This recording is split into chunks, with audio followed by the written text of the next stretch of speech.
Masjid ini mengalami beberapa kali pembangunan ulang dan pembangunan ulang akibat kejadian tsunami pada 26 Desember 2004 menghabiskan dana sekitar 20 miliar rupiah. Bangunan utama masjid ini berwarna putih dengan kubah berwarna hitam. Bangunan utama masjid itu akan dikelilingi oleh 7 menara yang juga mempunyai kubah hitam di atasnya. Adanya kolam besar disertai dengan pancuran air di depan masjid bisa menambah kesan akan kemewahan dari masjid ini. Salah satu tempat wisata di Aceh yaitu Museum Tsunami Aceh yang dibangun pada tahun 2008 dan dibuka untuk umum pada tahun 2011 ini terletak di Baitur Rahman, Kota Banda Aceh, Aceh yang bertujuan untuk mengenang peristiwa 26 Desember 2004. Museum ini dilengkapi 22 alat peraga, 7 maket, dan 26 foto mengenai tsunami Aceh. Saat masuk, kita akan melewati sebuah lorong kecil. Selanjutnya ada ruang The Light of God yang berisi ratusan ribu nama korban bencana tsunami. Lalu ada ruang Jembatan Harapan. Jalannya dibuat memutar supaya kita tahu perjuangan warga Aceh saat berusaha selamat dari bencana tsunami. Ada di Nagro Aceh Darussalam. 1. Bahasa Aceh merupakan bahasa yang digunakan oleh masyarakat mayoritas masyarakat Aceh. Kedua, bahasa Jame adalah bahasa yang umumnya digunakan oleh masyarakat Kabupaten Aceh Selatan, Aceh Bayandara, dan sebagian Aceh Barat. Ketiga, bahasa Singkil. Kabupaten Singkil merupakan pemekaran dari Kabupaten Aceh Selatan pada 1999. Bahasa Gayo digunakan oleh masyarakat Aceh Tengah, Gayo Lues, dan sebagian Aceh Tenggara.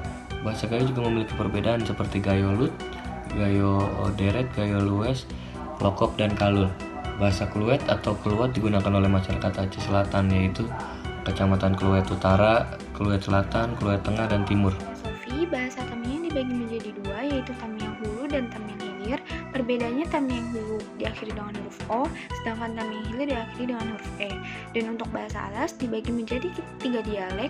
Dialek Hulu ada di Kecamatan Badar, dialek Hilir ada di Kecamatan Bambel, sedangkan untuk dialek Tengah ada di Kecamatan Babusalam dan Lawe Alas. Dan untuk bahasa Devayan itu bisa ditemukan di Tepah Barat dan Tepah Selatan. Yang kesembilan ada bahasa Pakpak. Bahasa Pakpak digunakan masyarakat Aceh di Kabupaten Singkil dan di kota Sulu Busalam. Yang ke-10 ada bahasa Haloban. Bahasa Haloban sebuah bahasa yang dituturkan oleh suku Haloban yang terdapat di Kecamatan Pulau Banyak, Aceh Singkil. Dari 7 desa yang terdapat di Pulau Banyak, bahasa ini terdapat di Desa Haloban dan Asantola. Ini adalah contoh pakaian adat Nagro Aceh Darussalam. Nama pakaian adat tradisional Aceh adalah Ulai Balang, berasal dari Provinsi Nagro Aceh Darussalam. Pada mulanya, pakaian adat Ulai Balang hanya dipakai oleh keluarga raja. Namun, lambat laun busana ini dijadikan sebagai pakaian adat tradisional Aceh. Dalam tradisi, pria mengenakan atasan lengan panjang berbahan sutra bernama Pukayon Minto Baro.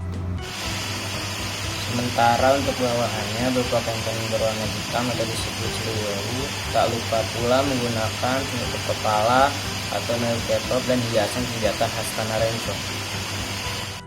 Sedangkan untuk pakaian adat Aceh bagi wanita biasanya menggunakan baju kurung dan celana cekak musang. Pakaian adat tersebut diadaptasi dari kebudayaan mulai dari Melayu, Tiongkok, dan Arab. Masam keang adalah makanan khas Aceh yang rasanya mirip seperti gulai masam pade yang berasal dari Padang, yaitu asam pedas. Dibuatnya dari ikan tongkol, belimbing wulu, tomat hijau, daun jeruk, dan jeruk nipis. Aceh juga punya sate khas, yakni sate matang. Sate ini biasanya kamu temukan di daerah Matang, Kabupaten Beruen.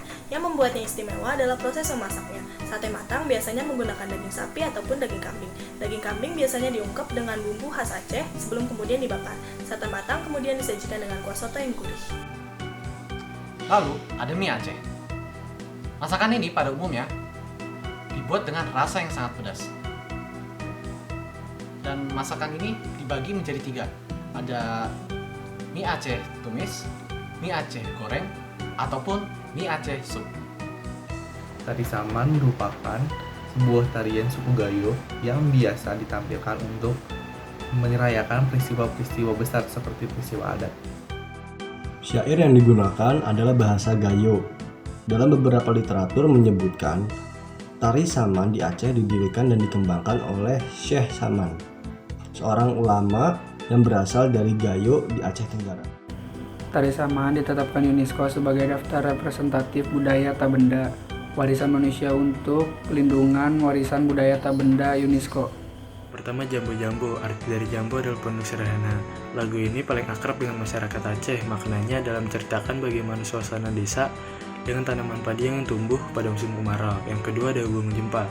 Bawang Jempa ini lagu yang paling terkenal dari Aceh. Lagu yang sering dibawakan untuk iringan tarian adat ini mengisahkan keindahan tanah Aceh dengan keindahan bunga cempaka. Musik Aceh ada banyak, salah satunya ada tambo, terbuat dari batang ibo, kulit sapi, dan rotan. Cara mainnya dipukul, berfungsi untuk mendatangkan waktu sholat dan memukul warga.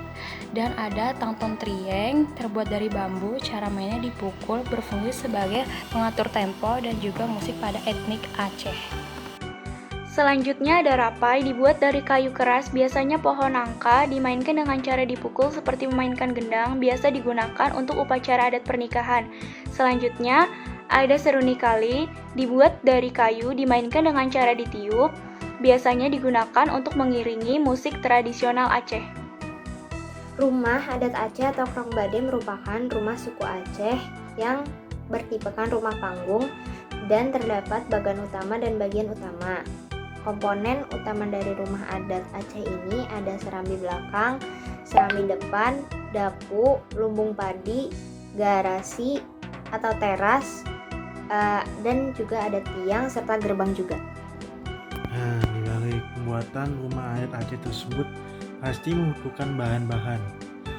Bahan-bahan yang dibutuhkan antaranya kayu, papan, daun rumbia, berupa enau, pengikat, berupa rumbia, kayu berperan sebagai bahan utama, kemudian papan sebagai dinding dan lantai, daun rumbia sebagai atap dan dinding, kemudian pepas sebagai atap cadangan.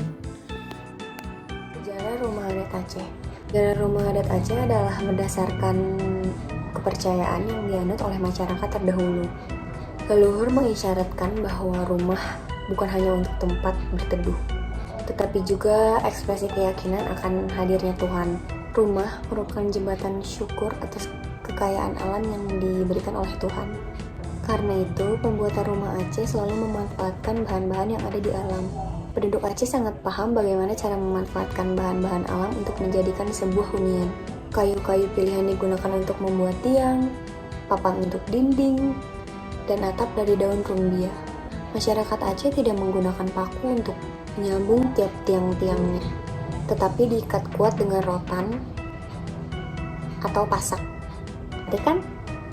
Assalamualaikum, saya Abel dan juga Sahifa dan juga Cecil dari kelompok 9 ingin menjelaskan tentang baju pengantin dari Aceh.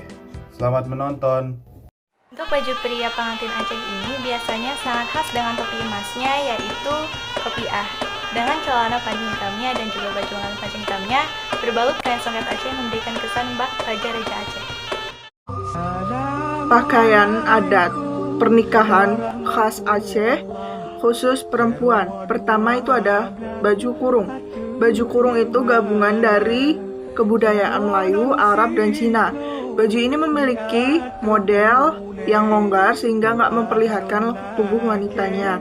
Permainan tradisional yang pertama itu adalah gelayang tunang, yaitu gelayang yang berarti layang-layang dan tunang berarti pertandingan. Dari namanya jelas mempertegas bahwa gelayang tunang merupakan pertandingan layang-layang atau adu layangan. Gede adalah permainan yang hampir punah. Permainan dari Kabupaten Pidi ini juga dikenal dengan dede yang agak mirip dengan olahraga sumo di Jepang. Yang membedakan dede dengan sumo adalah jumlah pemain. Dede dimainkan oleh seseorang dan menantang dua orang. Si pendekar tunggal menantang dua orang lawannya untuk menyerbu. Ketika dua orang lainnya memulai melakukan penyerbuan, si pendekar tunggal harus berusaha menghempaskan si penyerbu. Begitupun dengan si penyerbu.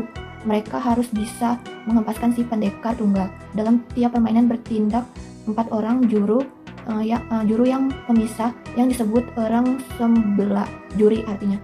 Juri akan berdiri selang-seling mengawasi setiap permainan. Yang pertama, rencong. Rencong adalah senjata tradisional Aceh yang memiliki makna lebih dari sekadar benda tajam untuk alat pertahanan diri menghadapi musuh atau hewan buas dikala berburu di hutan. Rencong biasanya terbuat dari perak, kuningan, besi putih, kayu, dan gading. Bagi masyarakat Aceh, rencong memiliki makna perjuangan, keberanian, serta kepahlawanan. Kedua, siwah. Siwah adalah benda tajam yang tidak jauh berbeda secara fisik maupun peruntukannya dengan rencong, dengan wujud fisik yang ramping serta tajam pada bagian ujungnya. Lalu apa yang membedakan dengan rencong? Jawabannya yaitu jika rencong bisa digunakan oleh semua orang, siwa hanya dikhususkan untuk dijadikan perlengkapan dari raja-raja pada zaman dahulu. Oleh sebab itu, terdapat hiasan-hiasan sebagai ornamen seperti butiran permata, emas maupun benda-benda mewah lain yang menambah tampilan siwa ini menjadi semakin terlihat mewah dan spesial. Halo teman-teman semua, dan di video kali ini kami akan menjelaskan sejarah singkat kota Banda Aceh Darussalam. Banda Aceh dikenal sebagai kota yang erat kaitannya dengan sejarah gemilang Kerajaan Aceh. Di masa Kesultanan, Banda Aceh dikenal sebagai Bandar Aceh Darussalam. Kota ini dibangun oleh Sultan Jahansyah pada Jumat tanggal 1 Ramadan 601 Hijriah. Kota Banda Aceh telah berusia 813 tahun. Banda Aceh merupakan salah satu kota Islam tertua di Asia Tenggara. Kota Banda Aceh juga memerankan peranan penting dalam penyebaran Islam di seluruh Nusantara. Oleh karena itu, kota ini dikenal juga sebagai kota Serambi Mekah. Di masa jayanya, Bandar Aceh Darussalam dikenal sebagai kota regional utama yang merupakan pusat pendidikan Islam. Oleh karena itu, kota ini dikunjungi oleh banyak pelajar dari Timur Tengah, India, dan negara lainnya. Bandar Aceh Darussalam juga merupakan pusat perdagangan yang dikunjungi oleh para pedagang dari seluruh dunia, termasuk Arab, Turki, Cina, Eropa, dan India.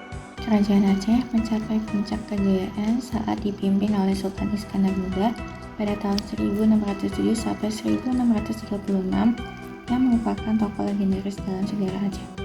Banyak dari pelajar dan pedagang pendatang akhirnya menetap di Aceh dan menikah dengan wanita lokal.